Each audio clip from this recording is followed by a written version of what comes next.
안녕하세요. 찬양 감사합니다. 시드니하고 멜번은 이제 우리와 반대로 여름이 지금 오고 있고 우리는 이제 겨울이 오고 있지만 그런데 그 동네도 이제 꽃이 피고 그러는데 그 여름이 오는 것을 시샘하는 아주 추위가 제가 가니까 비가 오고 아주 추웠습니다.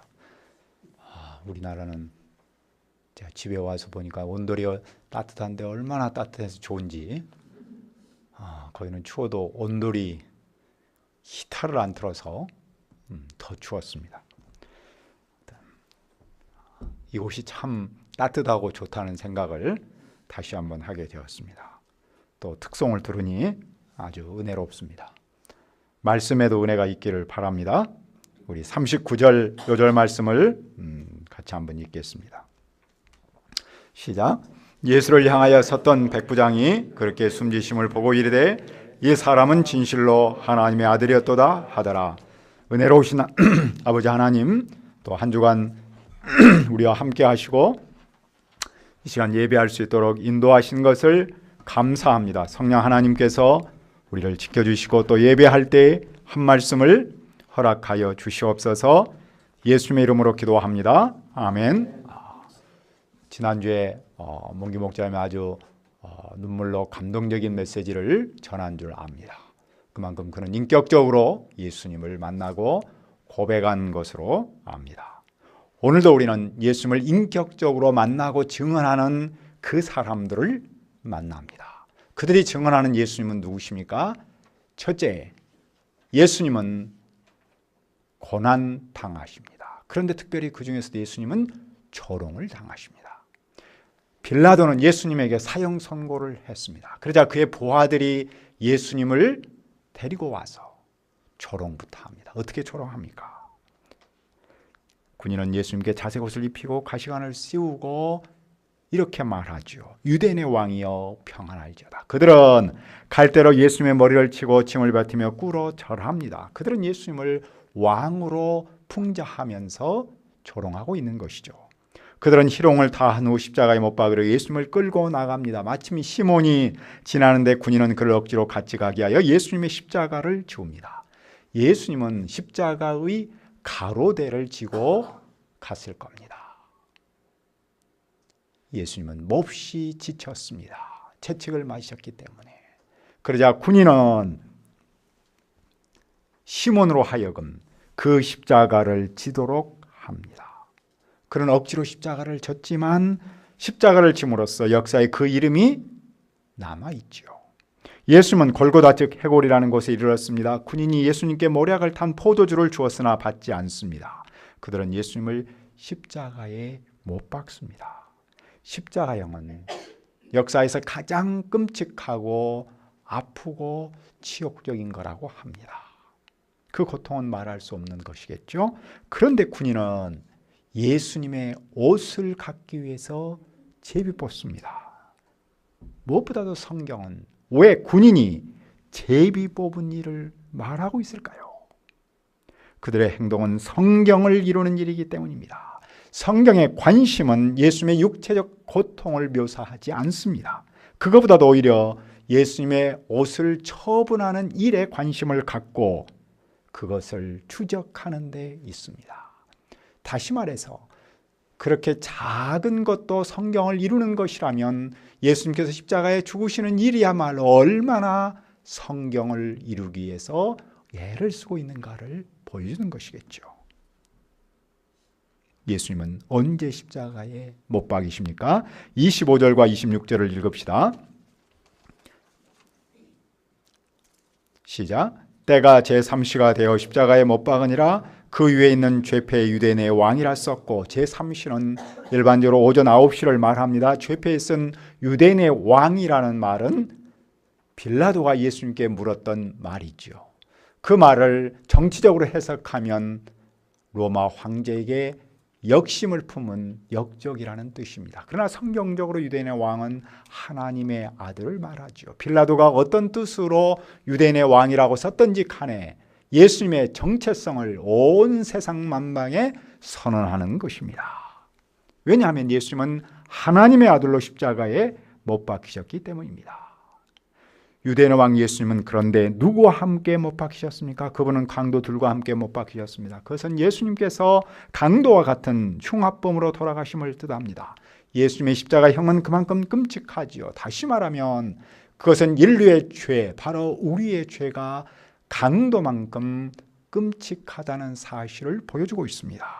또 그것은 예수님의 좌우에 앉으려면 예수님처럼 십자가를 져야 한다는 사실을 가르치고 있는 것이죠. 얼마 전에 야고보와 요한은 자기 두 사람이 예수님의 왼쪽과 오른쪽에 앉혀달라고 청했습니다. 그러나 사실은 강도가 앉았습니다. 강도가 옆에 있지요. 그것은 예수님과 함께 십자가를 지는 사람이 예수님의 옆에 앉을 수 있다는 사실을 상징적으로 보여주고 있습니다. 그러나 지나가는 사람은 그런 사실을 모르기 때문에 예수님을 조롱하는데 어떻게 조롱합니까? 그들은 머리를 흔들며 예수님을 모욕합니다. 성전을 헐고 사흘에 짓는 자는 자여, 네가 너를 구원하여 십자가에서 내려오라. 그도 그럴 것이, 예수님이 성전을 헐고 사흘 만에 지을 수 있는 능력이 있다면 십자가에서 내려오는 것은 너무나 당연하지 않습니까? 만일 예수님이 십자가에서 내려오지 못한다면 그분은 너무나 무능한 사람이 되겠죠. 십자가에서 무기력한 모습은 그분이 특별한 능력을 갖고 있다는 사실을 보여주지 못하는 것이 됩니다. 그래서 종교 지도자들도 계속해서 희롱합니다. 그가 남은 구원하였을 때 자기는 구원할 수 없도다. 십자가에서 내려와서 우리로 하여금 보고 믿게 할지어다. 예수님은 지금까지 많은 사람들을 구원하셨습니다. 그리고 예수님은 당신을 구원자라고 말씀하셨습니다. 그런데 그 구원자가 자기 자신을 구원할 수 없다면 그것은 얼마나 거짓되는 것입니까? 그래서 다른 사람을 구원할 수 있다면 자기 자신부터 구원하고 그것을 보여달라는 것입니다. 인류 역사에서 예나 지금이나 보여달라고 요구하는 것은 참으로 많습니다. 그러나 믿음이란 무엇입니까? 보고 믿는 것이 아니죠. 보이는 것을 믿는 것이 아닙니다. 보이지 않는 것을 믿는 것이 믿음입니다. 그래서 예수님은 제자들에게 말했죠. 보지 않고 믿는 자들이 복되도다. 그런데도 예수님과 함께 십자가에 못 박힌 자들도 예수님을 욕합니다. 그러나 예수님은 왜 십자가에서 내려오지 않습니까? 예수님이 자신을 구원하셨더라면 다른 사람을 구원할 수 없기 때문입니다. 예수님은 당신이 하셨던 그 말씀을 그대로 실천하십니다. 누구든지 자기의 목숨을 구원하고자 하면 잃을 것이요 자기의 목숨을 잃고자 하면 구원하리라. 예수님은 당신의 목숨을 많은 사람의 대속물로 주십니다. 그리하여 많은 사람을 구원하십니다. 이상에서 볼 때 예수님께서 십자가에 못 박히신 장면은 간략하게 소개하고 있는데 반면에 사람들이 예수님을 조롱하는 장면은 길게 설명하고 있습니다. 무슨 뜻이 있을까요? 성경은 예수님의 육체적 고통에 초점을 두지 않습니다. 오히려 조롱에 초점을 두고 있습니다. 예수님을 조롱하는 사람의 내면을 조명하고 있는 것이겠죠. 예수님의 돌아가심은 바로 그 조롱 때문이라는 사실을 밝히고 있습니다. 예수님이 누구신지 모르고 자기가 누구인지 모르는 수많은 사람들은 오늘도 예수님을 조롱합니다. 그런데 그분은 그 조롱하는 사람을 위해서 죽으십니다. 둘째, 버림받으신 예수님. 예수님께서 돌아가실 때 무슨 일이 일어났습니까? 첫째로 온 땅의 어둠이 임하여 제9시까지 계속했습니다. 낮 동안의 어둠은 하나님의 노여움과 심판을 알리는 명백한 표시입니다. 그때 예수님은 무엇이라고 소리를 지릅니까? 34절을 읽읍시다. 34절 시작. 제9시에 예수께서 크게 소리 지르되 엘리 엘리 라막 사박다시 하시니 이를 번역하면 나의 하나님 어찌하여 나를 버리셨나이까 하는 뜻이라. 이 표현은 시편을 인용하고 있습니다. 시편은 세상죄를 위한 메시아의 깊은 고통을 예언했습니다. 예수님은 당신의 죽음이 성경에 따라 일어나고 있다는 사실을 다시 한번 증언하고 있습니다. 그런데 특별히 예수님은 버리셨다는 말을 사용하고 있습니다. 무슨 뜻이 있습니까? 십자가 형벌의 가장 큰 고통은 버림받음이기 때문입니다. 제자들은 이미 예수님을 버렸습니다. 종교 지도자들도 예수님을 버렸고 심지어 함께 십자가에 매달은 강도도 예수님을 버렸습니다. 뿐만 아니라 예수님은 하나님께로부터도 버림을 받습니다. 십자가 형벌은 그런 점에서 볼 때 육체적 고통보다도 버림받음의 고통을 강조하고 있는 것이겠죠. 우리의 가장 큰 고통은 무엇이라고 말할 수 있습니까? 그 또한 버림받음의 고통이라고 말할 수 있습니다. 그런데 사실 인류 역사에서 그 버림받음은 어디서부터 시작했습니까? 바로 에덴 동산에서부터 시작했습니다. 아담과 하와가 하나님의 말씀을 버림으로써 하나님께서 그들을 버리셨습니다. 그래서 그들은 타락이라는 인간의 운명의 굴레에 빠졌습니다. 로마 시대 때 사람들이 하나님의 말씀을 버리고 하나님을 버렸습니다. 그랬을 때 하나님께서 또한 그들을 버리셨습니다. 그랬을 때 그들은 성윤리의 질서를 바꿔서 자기 마음대로 살았습니다. 사람이 사람답지 못하게 살 수밖에 없는 것은 하나님께로부터 버림받은 결과입니다. 현대인의 병으로도 불리고 또한 선진국 병으로도 불리는 우울증. 참 가슴 아픈 일이죠. 외로움. 그런 모든 인간의 아픔의 뿌리에도 사실은 버림받음이 있습니다. 그러므로 사람이 사람답게 살려면 버림받음을 해결해야 하겠죠. 하나님께서 그 인류의 버림받은 문제를 해결하기 위해서 예수 그리스도를 보내셨습니다. 예수님을 십자가에서 버리셨습니다. 하나님은 우리를 영접하기 위해서 예수님을 대신 버리신 것입니다. 그러므로 누구든지 예수님을 믿으면 버림받음에서부터 벗어나서 하나님께로 하나님의 아들 딸로 영접을 받습니다. 따라서 예수님의 이 버림받음의 외침은 고통과 절망의 외침이 아니겠지요. 인류에게 주시는 희망의 외침이며 또한 승리의 외침인 것입니다. 그러나 당시 사람은 엘리야를 부른다고 생각합니다. 당시 사람은 엘리야가 고통을 겪는 사람을 구하러 올 것으로 믿었기 때문입니다. 예수님께서 숨지실 때 두 번째로 일어나는 사건은 무엇입니까? 37절로 38절을 읽읍시다. 시작. 예수께서 큰 소리를 지르고 숨지시니라. 이에 성소 휘장이 위로부터 아래까지 찢어져 둘이 되니라. 예수님께서 숨지실 때 성소 휘장이 위로부터 아래까지 찢어져 둘이 되었습니다. 휘장은 큰 커튼을 말하는데 성전 입구에서부터 성소까지 들어갈 때 거기 하나를 쳐놓고 또 성소에서 가장 깊은 지성소를 들어갈 때 휘장을 쳐놨습니다. 성경은 어떤 휘장이 찢어졌다고 말하지 않습니다. 중요한 것은 이 큰 휘장의 높이가 약 25m나 되었다고 하는데 그것을 사람은 찢을 수 없는 것이겠죠. 그것은 오직 하나님께서 하셨다는 것입니다. 여기에는 무슨 뜻이 있습니까?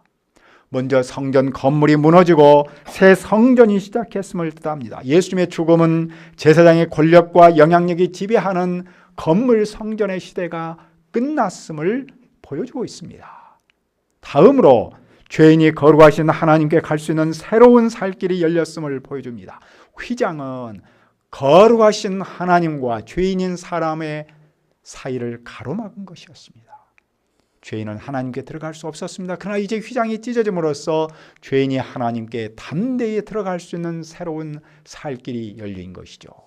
물론 그것은 십자가에서 돌아가신 그분을 믿는 자들에게만 가능합니다. 셋째, 하나님의 아들 예수님. 이런 은총을 가장 먼저 체험한 사람이 누굽니까? 39절을 읽읍시다. 시작. 예수를 향하여 섰던 백부장이 그렇게 숨지심을 보고 이르되 이 사람은 진실로 하나님의 아들이었도다 하더라.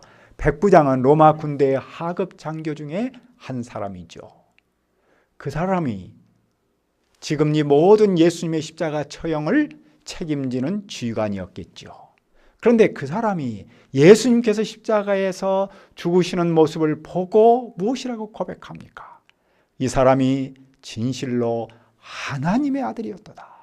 하나님의 아들이라고 말했을 때는 언제나 액센트가 아들에 있지 않고 하나님께 있습니다. 하나님의 아들이라는 말은 그분은 하나님이라는 뜻입니다. 이 고백이 갖는 의미는 무엇입니까? 첫째로 사람으로서, 그리고 이방 사람으로서 첫 번째 고백입니다.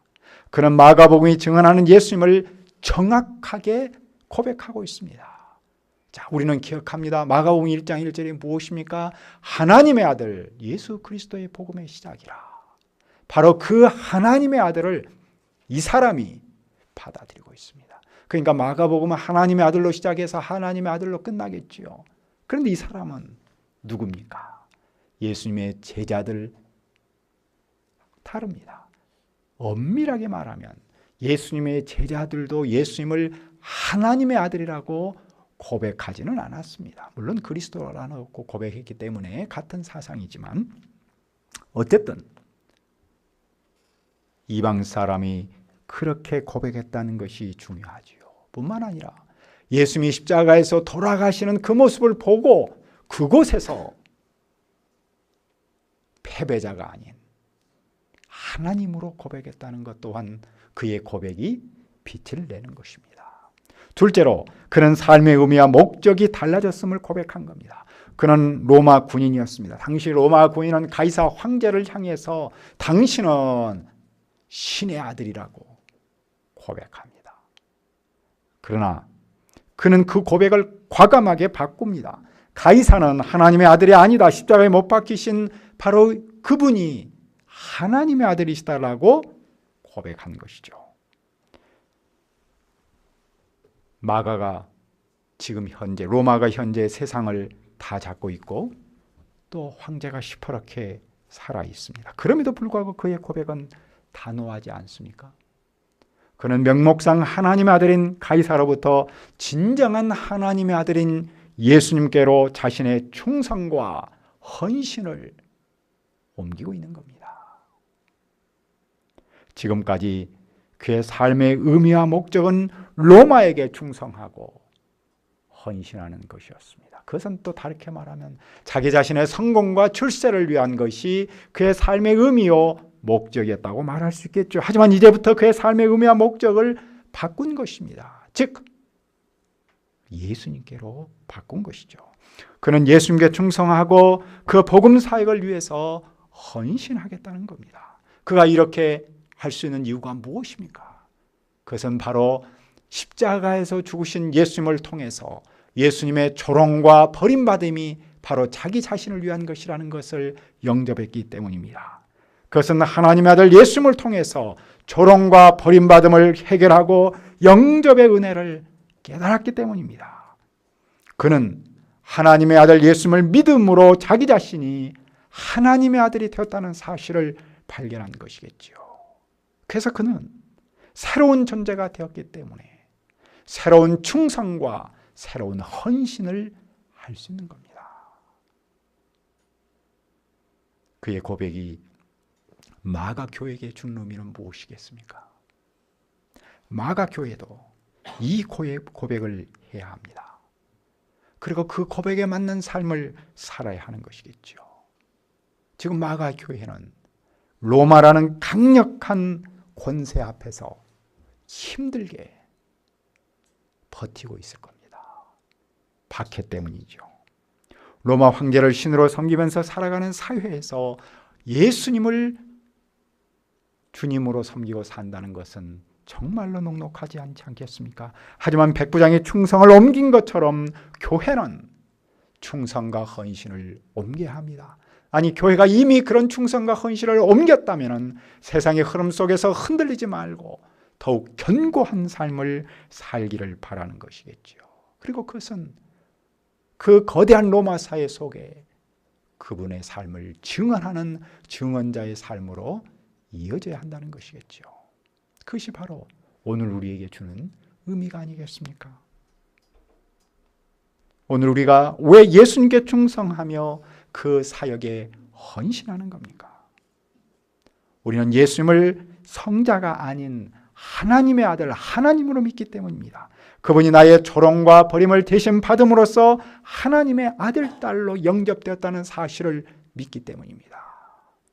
우리의 존재가 바뀌었다는 사실을 믿기 때문에 우리의 충성과 헌신 또한 그 대상이 바뀔 수밖에 없는 것이 아니겠습니까?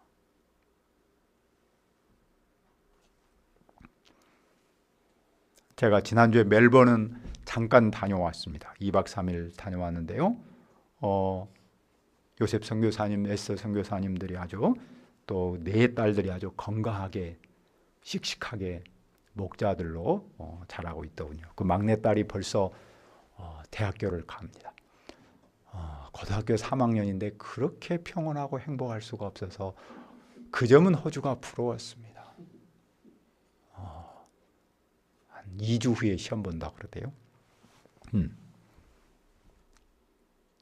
에스더 선교사는 변함없이 아니 더 열정적으로 학생들과 1:1 말씀 공부를 하더군요.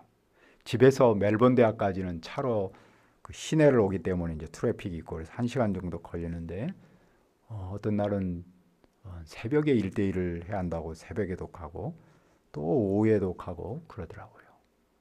그리고 우리가 잘 아는 아주 예혁이하고도 1:1 말씀 공부를 하고 있습니다. 물론 지금은 한국말로 하고 있습니다. 같이 만나는데 예혁이가 아주 에스더 선교사님에게 말을 그렇게 많이 하는 걸 제가 생애 처음 보았습니다. 저하고는 한 센텐스 이상을 해본 적이 없었는데 한 2시간 동안 앉아 있었는데 정말 말을 많이 하더라고요. 그래서 제가 느끼고 배운 것이 있습니다. 예수님을 향한 충성과 그 사역에 대한 헌신은 자기 자신은 물론이고 주위 사람과 세상을 바꾸는 정말 소리 없는 힘이라는 것입니다. 우리가 이 가을에 그분은 하나님의 아들이시다라는 고백과 함께 그분을 향한 충성과 헌신이 더욱 깊어지기를 소망합니다. 그 십자가 밑에는 누가 있습니까? 멀리서 보는 여자들도 있습니다. 그들을 바라보는 일 외에는 할 수 있는 것이 아무도 없습니다. 너무나 연약하기 때문입니다. 그들은 예수님께서 갈릴리에 계실 때부터 따르고 섬겼던 자들입니다. 그 외에 예수님과 함께 예루살렘을 올라온 여자들도 많습니다. 그들은 예수님 사역 초기부터 지금까지 충성과 헌신을 다하고 있습니다. 그들은 남성 지배적 사회 속에서 예수님을 변호하기 위해서 공회에서 증언할 수도 없었습니다. 빌라도 앞에 나설 수도 없었습니다. 군인들과 싸울 힘도 없었습니다. 그러나 그녀들이 할 수 있는 그 일을 하고 있습니다. 형제 제자들이 다 떠나갈 때 그들은 충성과 헌신을 굳게 지키고 있습니다. 많은 사람들이 십자가 밑에서 조롱하고 십자가를 거부할 때 그녀들은 그 십자가 밑에 계속 있습니다. 십자가에 돌아가신 예수님을 누가 장사합니까? 요셉이 장사하는데 십자가에서 처형당한 사람은 모든 존엄성을 잃기 때문에 시신이 썩도록 버려졌습니다. 그런데 안식일 전날 저물었을 때 요셉이 와서 빌라도에게 예수님의 시체를 달라고 합니다. 그는 하나님의 구원을 소망한 바리새인이었습니다. 그는 빌라도의 허락을 받아 예수님의 시신을 장사합니다. 그때 2명의 마리아가 예수님이 무덤에 묻히신 광경을 확인합니다. 그것은 예수님이 그냥 기절한 것이 아니라 정말로 무덤에 묻히셨고 죽으셨다는 사실을 증언하는 증언자겠죠. 오늘 우리가 볼 때 예수님은 누구십니까? 예수님은 조롱당하셨습니다. 버림받으셨습니다. 그러나 그분은 하나님의 아들이십니다. 누구든지 그분을 믿고 고백하면 조롱당하지 않고 버림받지 않습니다. 무엇보다도 하나님의 아들, 딸로 하나님께서 우리를 영접해 주십니다. 우리가 이 은혜 안에서 그분을 향한 충성과 헌신이 더욱 견고해지기를 기도합니다. 은혜로우신 아버지 하나님, 예수님께서 이 땅에 오셔서 우리를 대신해서 조롱당하시고 버림받으신 것을 믿습니다. 그분께서 이렇게 하심으로써 우리를 당신의 아들, 딸로 영접하시고 쓰신 줄을 믿습니다. 아버지 하나님, 우리가 그분에 대한 믿음과 고백을 통해서 그분을 향한 우리의 충성과 헌신이 더욱 견고해질 수 있도록 도와주옵소서. 예수님의 이름으로 기도합니다. 아멘.